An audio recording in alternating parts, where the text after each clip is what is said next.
This video is a continuation of an introduction to the Common Core standards, focusing specifically on the writing standards and how they relate to unit planning and lesson planning.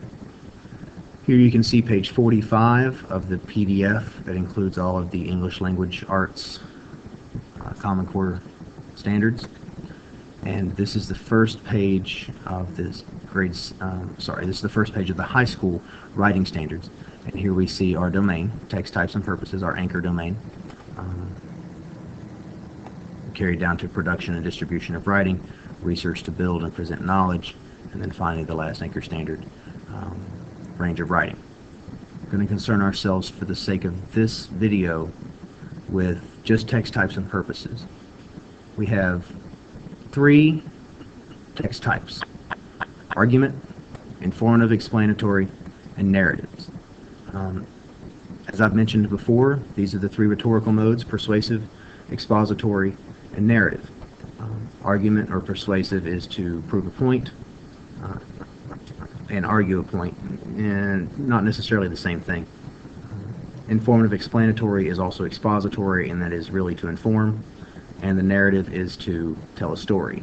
Now, if you think about any good argument, you can't make an argument without also informing people about something and probably having some narration in there as well. And that's just one example of how these things aren't necessarily independent. They're not genres necessarily, they're purposes.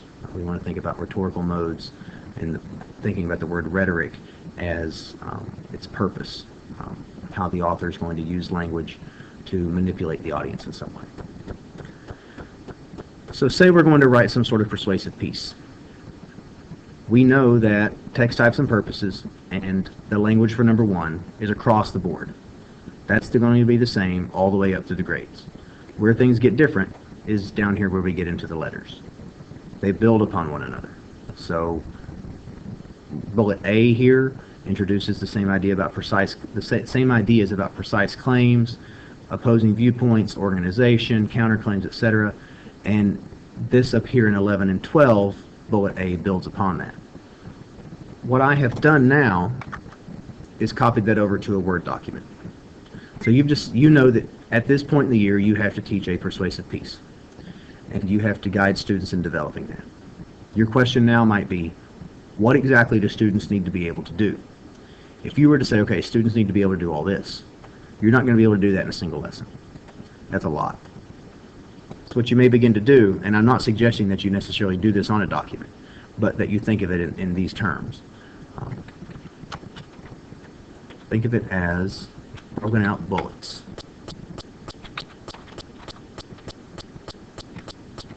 So here now we have introduce precise claims.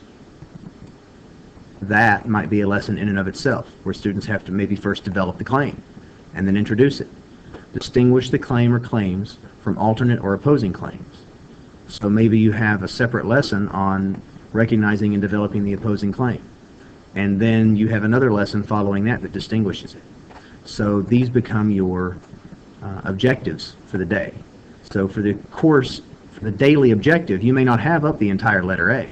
You may have just students will be able to distinguish the claim or claims from alternate or opposing claims. And that sounds like a 2-day lesson to me, because you've got to spend one day working on developing the opposing claims, and then the next day showing students and having students spend time trying and developing how they're going to distinguish the claims from the alternate and or opposing claims. And then next work on organizing the entire paper so that there are clear relationships between the claims, the counterclaims, the reasons, and evidence.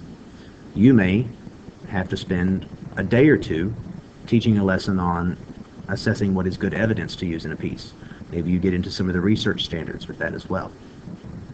So these things can guide you as you teach. They walk you through the writing process. So as I go from A to B, I have a claim. I'm going to make that claim. I'm going to distinguish it from the opposing claims. But then I lead into B, where I have to develop the claims and counterclaims fairly. So I'm building upon A as well. I have to supply there's that evidence again that I need to supply, and build upon that, build with that evidence, the claims and counterclaims that I'm making, and be able to examine the strengths and limitations.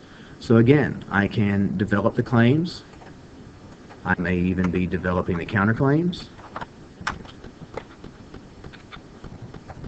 I'm going to supply evidence for each.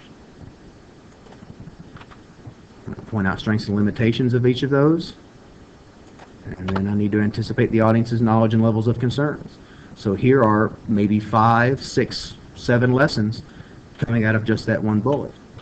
Now, this is not to say that you have to teach all of this every time you teach a piece. Throughout the course of a year, things need to build. So you may focus early in the year about just developing the claim and not worry about the counterclaim yet, especially with freshmen. If you look at the core standards, counterclaims are introduced at the 7th grade year, so students should understand that. But maybe for some reason you've looked at your freshman class and you've assessed them and you realize, hey, they aren't very good at that. So maybe you're going to focus just on developing claims first, and then the next time you write an argumentative piece or a persuasive piece, maybe in the second quarter of the first semester, or in the second semester, you introduce the counterclaims idea. That's where the professional decision making comes in. As I've mentioned in other videos, some districts have gone through and codified these into bullets that have to be taught underneath of them, and done that for the sake of the teachers. My position on that is that pulls away from some of the professional decision making and gets a lot more into telling you how to teach it instead of giving you what to teach. And as I've said many times, the standards are about what you should teach, not necessarily how you should teach it. And so your professional decision making comes in your pedagogy. How are you going to teach these things? How are you going to make kids interested in them? How are you going to help the kids realize that these things extend into the real life and get them actually ready for college and a career? Use the standards. Let them help you become a better teacher. Let them help you organize your lessons and organize your units.